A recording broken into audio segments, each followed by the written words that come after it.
This will just be a quick video because I'm pretty sure it's pretty much the sentiment. I mean, we all know this, but Test Drive Unlimited Solar Crown is looking like it's going to be extremely underwhelming. I'll probably do a video talking about it when it comes out, but definitely I'm not going to get it when it comes out, and probably not ever.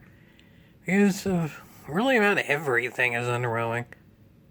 Can't really say much that meets or surpasses expectations. Most important thing, probably all things considered, is that we don't even really know yet how it's going to run on console. It's looking terrible on PC. People need extremely high-end PCs to even run it whatsoever. How good is that going to do on an Xbox Series S? Yeah, that's probably all in all the most important one. Also, the price is $50. Sounds good, doesn't it? But then when you realize that this is the smallest map in the entire Test Drive series, those games came out in 2000s. Smaller than that. Not really the Danish. And then, it seems like there are rumors that have not been debunked. So, good chance they're true. That some of the car models are recycled from Test Drive Unlimited 2. Some counter arguments of, oh, it's a different company, so they're not recycled. But then the counter to that counter is because the new company bought the rights to the Test Drive series. They also got the assets. I believe more of the latter than the former of the different company wouldn't use it. The latter company, this doesn't seem to be very good. Yeah, and also, it was supposed to be a one-to-one recreation of Hong Kong. People that are from there or been there quite a whole heck of a heap. Saying it's not. Really about other than a few key structures, it's nothing like it actually is. Also, the game is extremely grindy. Apparently, it takes about 200 hours to get over one car. Like, we call GT7 grindy, and it is, because they tie macro transactions into it.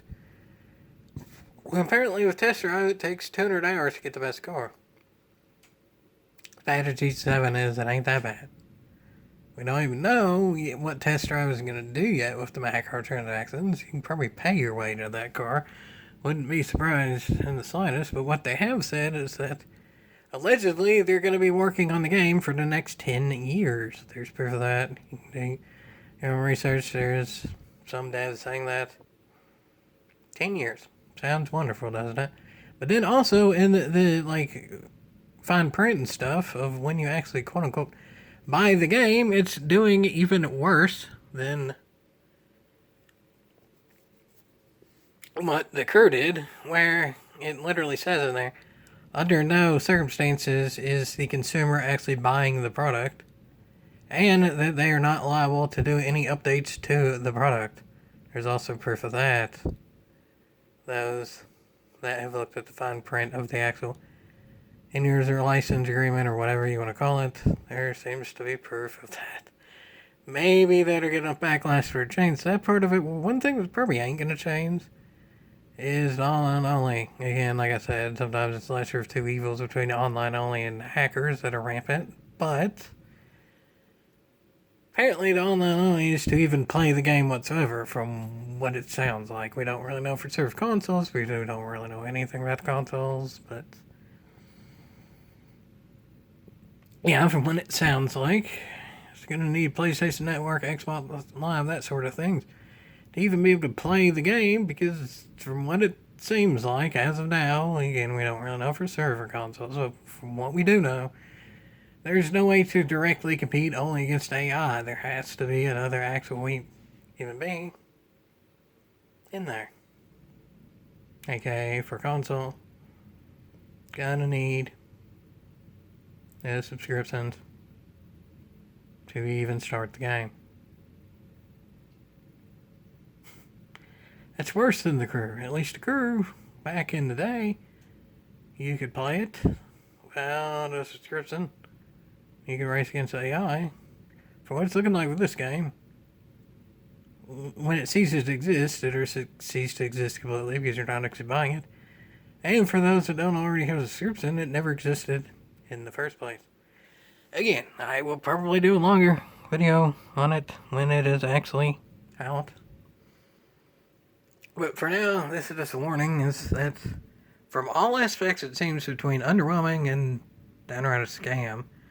At best, the graphics are underwhelming, the physics are kind of up in the air for arcade type game. People can judge them as they way, but I don't know if anyone's saying they love the physics. At best, they say it's alright. The interior customization is around about what Midnight Club LA was, from what it seems like. Some games don't offer customizing the interior of cars, so that's something. But it's also something to say that Midnight Club Los Angeles done some things better 16 years ago now, I think it was. Yeah. It kind of sort of has the vibe of a test drive game. Like, you can go to the dealerships and apparently there'd be poker and stuff like that.